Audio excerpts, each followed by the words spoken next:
All right, now we're joined on the phone by a guy who'll be fighting January 30th, Matt Dwyer from BC. Matt, how are you? Not bad, Robin. How are you, buddy? Doing good, man. You are the Battlefield Fight League champion. You have been shown here on fights in the UFC on Fight Network, but we've never got a chance to talk to you before. So I got to ask you, what's better, winning a knockout of the night for $50,000 or talking to me and Cody? Oh, that's a tough one. I don't know, man.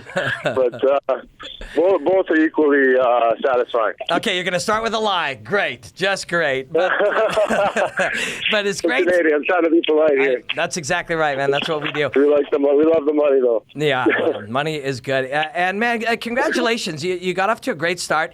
And you have got 2 bonuses already. You've shown great work in the cage, and you've looked, especially in your last fight against Joban, you looked super, super relaxed. You feel like a UFC fighter totally now, right?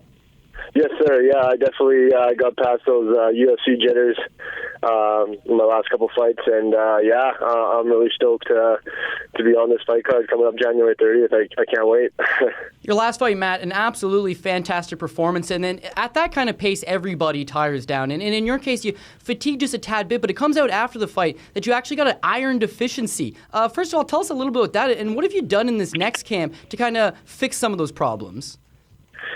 Yeah, I just that whole fight camp leading up to it. I mean, it is what it is. Joban won. I would never, I'm not taking that away from the guy. That was probably one of my worst fight camps. I had no idea what was going on with me. I just thought I was just tired. I maybe needed more rest, or I was maybe training too hard. But I just felt miserable, and finally went in and I had a blood test done because I was going to go do a procedure called platelet-rich plasma therapy for just healing old wounds, and they have to test your hemoglobin for that.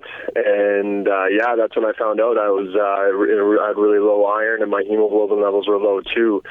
So it kind of made sense why I was kind of struggling during fight camp. And basically, now since then, I've been taking better iron supplements and making sure I get a lot of vitamin C when I have iron-rich foods, so my body has a better time absorbing it. Because as an athlete, you have low iron. It's there's nothing for your oxygen molecules to bind to and travel to your muscles, right? So learning these things as I go along, and that's not going to be an issue at all going into this fight. I had an amazing fight camp, so no excuses, and I don't like using excuses ever. So, like I said, I would never take anything away from my previous opponent, Joban, and it was an honor to fight him and get Fight of the Night honors. So I'm just looking, to have another great showing on January 30th.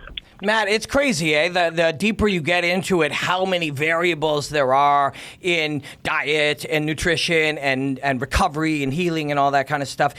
But to help you, you've got, in my opinion, one of the very, very best coaches in David Lee. And some people know Dave because he worked with Rory and so on. But tell us about Dave and why he's such a special coach.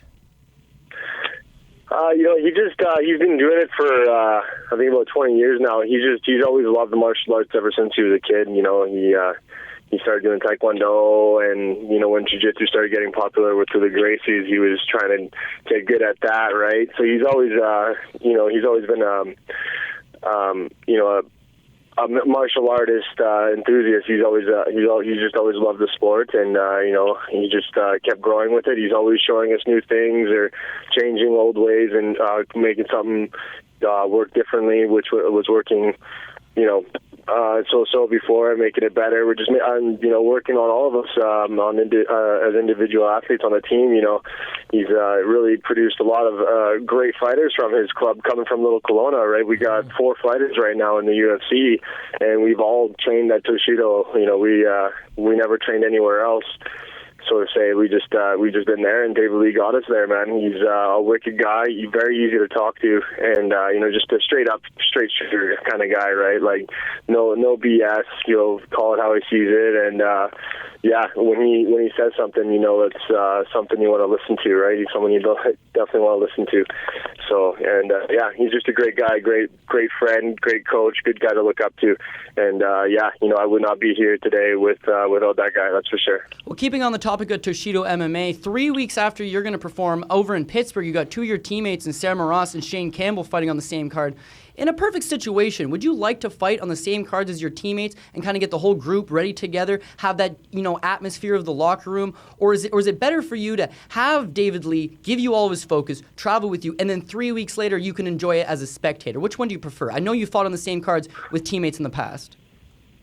Yeah, I mean, either or, man. It doesn't really matter when we're all together. We're kind of all in the same boat, and we kind of just feed off each other's energy, and when it's just me and Coach David Lee, it's I get all the attention, right? But it's all good either way, man. It's we're all in it together, right? Even though I'm going to be down there fighting by myself this time, I know everybody is in my corner with me, regardless if they're there in person or not. But having Coach there with me, David Lee, we get along really well too. So it's really cool. Helps keep me relaxed. But like I said, it doesn't matter, right? We're all in it together, no matter who's there or who's not. So, but yeah, I'd like to fight. If I have a good showing this night, who knows if I can stay healthy enough and take a last-minute fight in Pittsburgh, or if I can fight again in March, I'd love that too. So, try to keep as busy as I can for 2016. Cody and I were chatting about you and this fight before we got on the phone with you, and Cody made a cool point.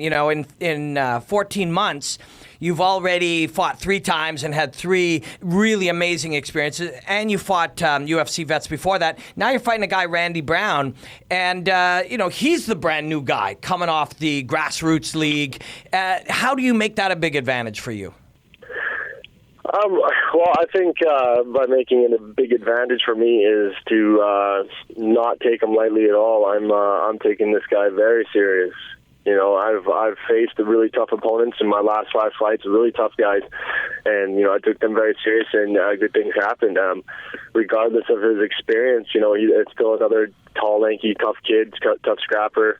Whatever, he may not have faced, the experienced guys like I have, but I'm definitely taking him very serious. This guy, he's coming in, he's got nothing to lose.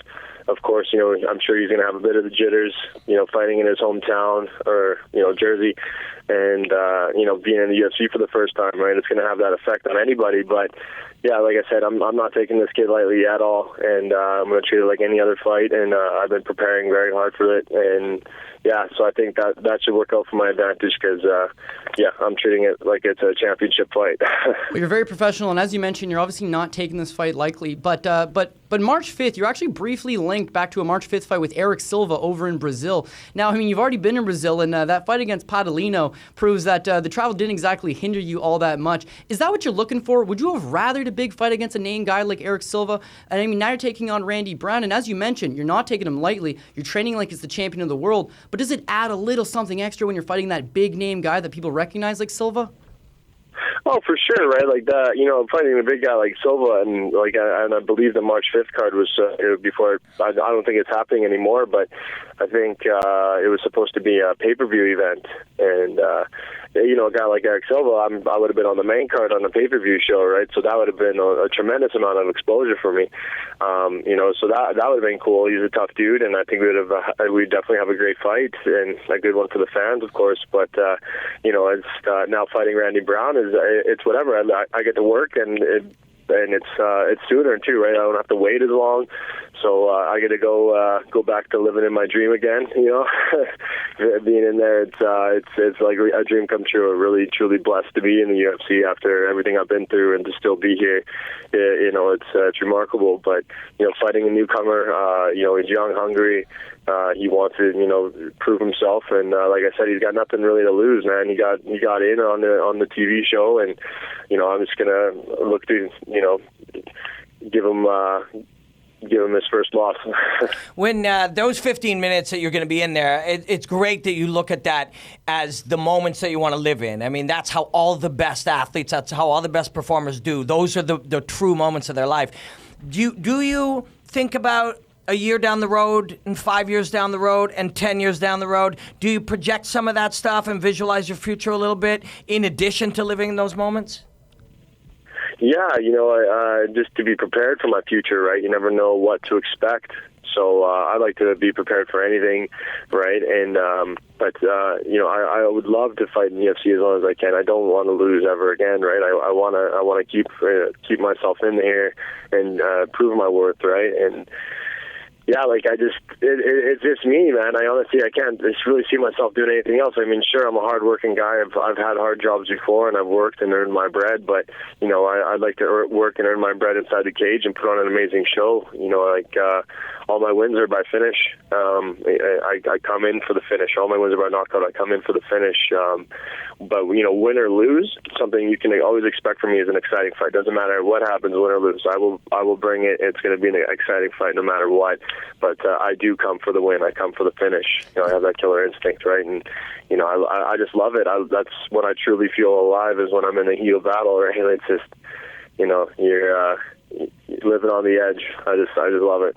Well, obviously, this is something that, as you mentioned, you love to do. And you mentioned career longevity. You want to stay in the UFC. You want to make your mark in the UFC. Just looking ahead, as Robin mentioned, when you kind of think of the future a little bit, does a move to 185 seem like something that's possible for the future? I know a lot of people are speaking about these IV bands. And Matt, at 6'4", I've always been shocked that you're able to comfortably make 170 pounds. But at 26 years old, it's not crazy to think that you are still growing, that you will, fill out that frame a little bit. How hard is the cut to 170? And how long do you think you'll be able to stay at this weight class?